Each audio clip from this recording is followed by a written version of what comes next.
Imagine कीजिए, एक crime scene पर ब्लड का सैंपल मिला है। पुलिस के पास एक सस्पेक्ट भी है। अब सवाल ये है कि क्या ये ब्लड उसी सस्पेक्ट का है या किसी और का।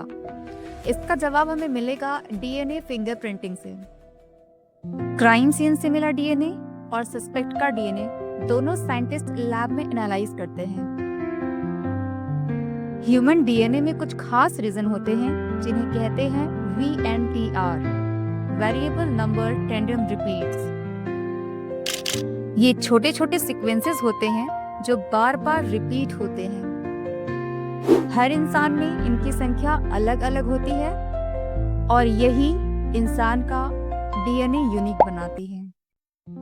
उससे पहले हम लैब प्रोसेस समझते हैं। सबसे पहले डीएनए को आइसोलेट किया जाता है, देन रिस्ट्रिक्शन एंडोन्यूक्लियस एंजाइम की हेल्प से इन डीएनए को फ्रेगमेंट्स में ब्रेक किया जाता है एंड देन इन फ्रेगमेंट्स को जेल इलेक्ट्रोफोरेसिस में डाल करके इसे सेपरेट किया जाता है एंड देन इन सेपरेटेड डीएनए फ्रेगमेंट्स को नायलॉन शीट पर ट्रांसफर करते हैं जिसे सदर्न ब्लॉटिंग कहा जाता है। और VNTR रीजन को डिटेक्ट करने के लिए रेडियोएक्टिव प्रोब ऐड करते हैं और फिर एक्सरे फिल्म पर बैंडिंग पैटर्न दिखाई देता है जो बार कोड की तरह काम करता है। मान लीजिए हम 3 क्रोमोसोम पर VNTR रिपीट चेक करते हैं, chromosome 16, chromosome 2 and chromosome 7। Chromosome 16 के एक क्रोमोसोम पर 2 रिपीट्स हैं और उसके होमोलोगस पेयर पर 5 रिपीट्स हैं।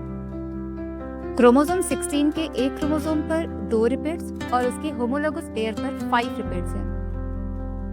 क्रोमोसोम 2 के एक क्रोमोसोम पर 7 रिपीट्स और उसके होमोलोगस पेयर पर 8 रिपीट्स हैं और क्रोमोसोम 7 के एक क्रोमोसोम पर 9 रिपीट्स और उसके होमोलोगस पेयर पर 11 रिपीट्स हैं। और अब सस्पेक्ट ए का VNTR रिपीट चेक करते हैं। इसके क्रोमोसोम 16 के एक क्रोमोसोम पर 10 रिपीट्स और उसके होमोलोगस पेयर पर 5 रिपीट्स प्रेजेंट हैं। क्रोमोसोम 2 के एक क्रोमोसोम पर 7 रिपीट्स और उसके होमोलोगस पेयर पर 8 रिपीट्स प्रेजेंट हैं और क्रोमोसोम 7 के एक क्रोमोसोम पर 3 रिपीट्स और उसके होमोलोगस पेयर पर 4 रिपीट्स प्रेजेंट हैं। और अब इसी तरीके से सस्पेक्ट बी का क्रोमोसोम पर VNTR रिपीट्स चेक करते हैं। सो सस्पेक्ट बी के क्रोमोसोम 16 के एक क्रोमोसोम पर 2 रिपीट्स, होमोलोगस पेयर पर 5 रिपीट्स हैं। क्रोमोसोम 2 के एक पर 7 रिपीट्स और उसके पेयर पर 8 रिपीट्स हैं। क्रोमोसोम 7 के एक क्रोमोसोम पर 9 रिपीट्स और उसके होमोलोगस पेयर पर 11 रिपीट्स हैं। और अब आप सोचिए किसका डीएनए मैच कर रहा है। यस, सस्पेक्ट बी का डीएनए क्राइम सीन डीएनए से बिल्कुल मैच कर रहा है। सो यही प्रूफ है कि क्राइम सीन वाला डीएनए सस्पेक्ट बी का ही है।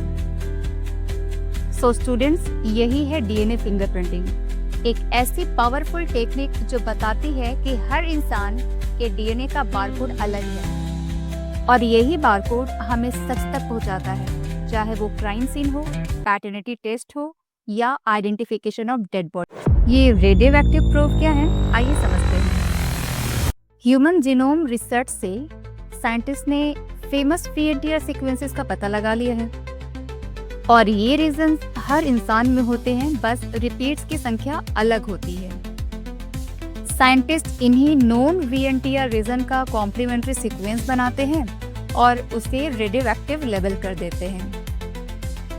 मतलब प्रोब यूनिवर्सल होता है, हर नए डीएनए सैंपल के लिए अलग प्रोब बनाने की जरूरत नहीं होती। क्राइम सीन से डीएनए आए या किसी ब्लड सैंपल से, same set of probes VNTRs को पहचान लेते हैं। अब मान लो जिनोम में एक VNTR रीजन है GATA GATA GATA, बार बार रिपीट होता है। एक व्यक्ति में ये 10 बार रिपीट है, दूसरे में 20 बार और तीसरे में 15 बार। और अब साइंटिस्ट प्रोब बनाएगा CT80 जो GATA का कॉम्प्लीमेंट्री है। यह प्रोब हर डीएनए सैंपल से बाइंड करेगा, लेकिन फ्रैगमेंट साइज अलग होगा, इसलिए बैंडिंग पैटर्न यूनिक बनेगा।